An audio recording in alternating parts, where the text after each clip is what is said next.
Hello and welcome to today's Hot Topic video discussion. Today we're going to be talking about reading literary text, the crux of every high school English lit classroom. So let's not waste any more time and jump straight into it. So as you can see in this section, we're going to be looking at strategies that help students read, appreciate, and explore literary texts. You know, you have kids, they have their predispositions about Shakespeare and Orwell and Bradbury and all kinds of Poe and Longfellow and everybody else. They have these preconceived notions about what it is that is boring and not boring. It's our job to understand it best. During high school years, students will be given this opportunity to explore these types of works of masters of their craft and look at the historical and cultural backgrounds that influenced how they wrote it. This does not mean that you have to stick with old text. You can incorporate new text. In fact, you're encouraged to see the broad range and encourage them to see the broad range of that.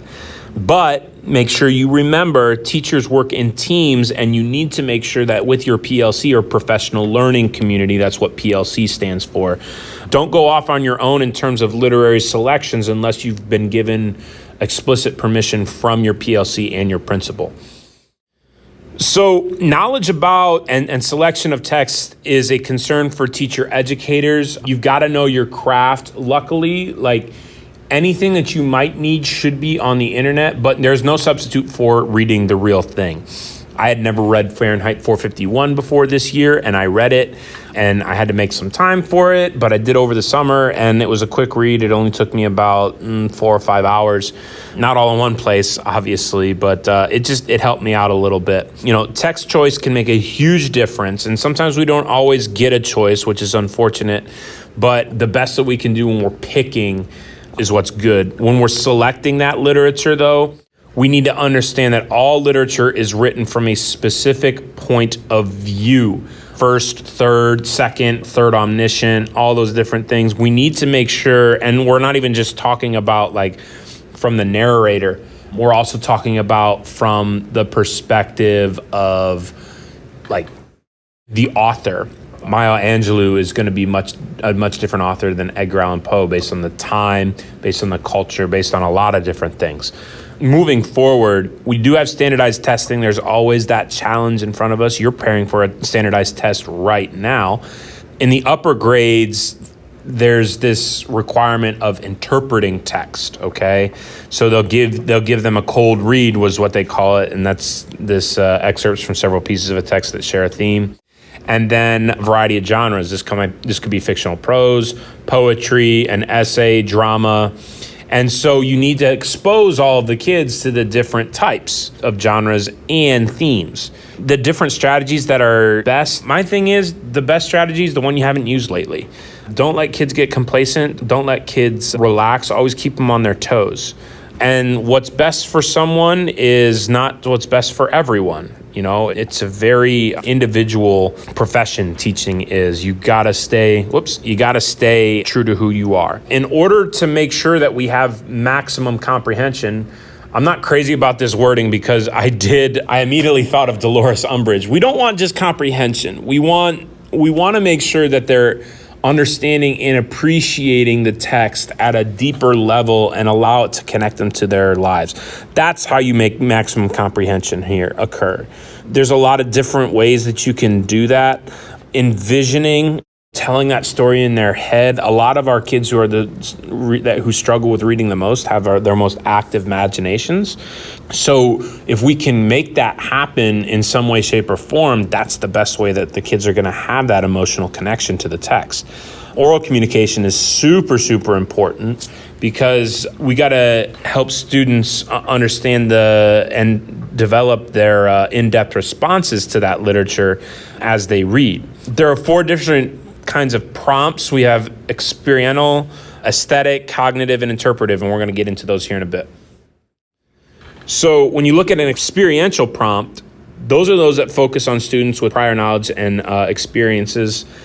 This is, tell me about a time where you were scared or something like that in preparation maybe for The Telltale Heart or for Cask of Amontillado from Edgar Allan Poe. Aesthetic prompts are prompts that tap into the student's emotional response to the text. So you say, tell me how you feel when this character did this. Cognitive prompts are prompts that require students to think about what they've read and make predictions. So, okay, this has happened up to this point in Ray Bradbury's Fahrenheit 451. What do you think the next thing that's going to happen? And then you have interpretive prompts where you call on students to interpret the message or the lesson. I do all 4 of these probably in a week.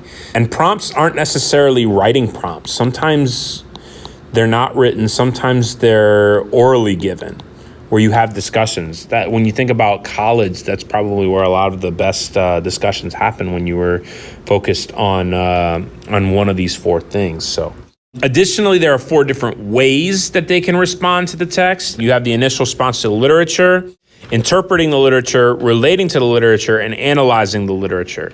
In the initial response, students can ask about their first impression. So like, hey, I read this, like, how does this make you feel at first? And that's a good way of looking at that.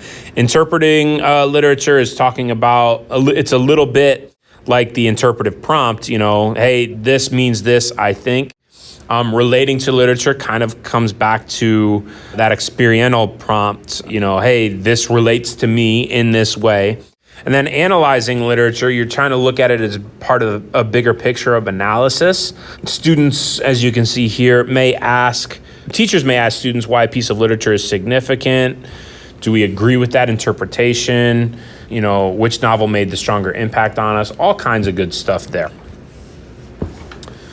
So there's a couple of different ways that you can attack this. Now, reading the novel has become really difficult in the United States because we have a lack of funding to fund having those novels in class for everybody to have one to take home on their own. And we also have much shorter attention spans than when a lot of us were sitting in school. Read alouds and sustained silent reading are 2 of the biggest ones. A better way for going SSR, because that kind of sounds like some kind of suspension, is DEAR, so dear time, drop everything, and read. So you say, hey kids, it's dear time. If they're older, that's not going to go over well, but these are both ways that you can kind of teach a novel. You have complementary readings to help complement the text that you're reading. So the Red Badge of Courage goes really well when you're studying the Civil War and history class. So that's those cross curriculars. You have literature circles with like a book club. You got to establish norms for that. That takes a little bit higher level of classroom management with that. So this is probably one that I would encourage you to go to a PD on if that sounds interesting. But it can be also really powerful. And I would like to use this. I've never used it because I've honestly never gone to a PD on it, because we haven't read a whole lot of novels in my class, but it's not something that's not something that I'm proud of. I wish that we had time to do that, but we just, when you get into testing season and everything else, like, it just becomes kind of difficult. So we were just talking about creating that structure. Here's a little mini PD on that. I'm not going to go over every part of this, but choice is a definite important part of this. The groups need to be temporary, meet on a regular schedule to discuss things, but they're not going to discuss anything that they didn't choose to read. Written notes are good. Discussion topics need to be produced. Safe space for all students, that should be anyway, but personal connections and digressions, open-ended questions are all welcome. You need to, like I said, your classroom management and creating that safe space for kids all the way around is super important and essential in making those literature circles work. You're a facilitator, not an instructor. That's important. That's tough to kind of let go sometimes, but it's big. It can really take that literature circle to the next level. You're doing a little bit more of a student self-evaluation based on a rubric, which can be a bit on the scary side if you're not ready to give up your control of your classroom. And then when you're finished, readers share what they read from their classmates using all of the different prompts, and then you kind of move on to the next one. So just a couple of tips. If an excerpt of a text is given to you, you may be asked to determine how a literary response will be formulated. This requires understanding types of responses and literary elements. As a teacher, you need to be able to focus students' engagement on literature, which is, I'm not going to lie, one of the toughest parts. Student engagement is always a battle because you got to keep changing things up. Don't let them get comfortable. Keep them on their toes always. And then knowing as many strategies as possible, but stick to, sharpen one at a time. And don't be afraid to go back to one that didn't work. If I would have done that, I would have been out of teaching a long time ago. So don't focus on the ones that don't work. Go back and fix it if you can and try it again. There's no harm in doing it. You're not going to break them, okay? We talked about all of these. So if you have any questions about these, you can hit me up on the Facebook Hub. And that's at free of cost to you. You can hit me up on that and I can answer any questions.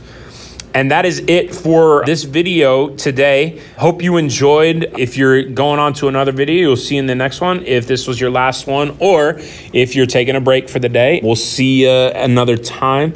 Remember, it's not if you pass, it's when you pass. We'll talk to you later. Take care.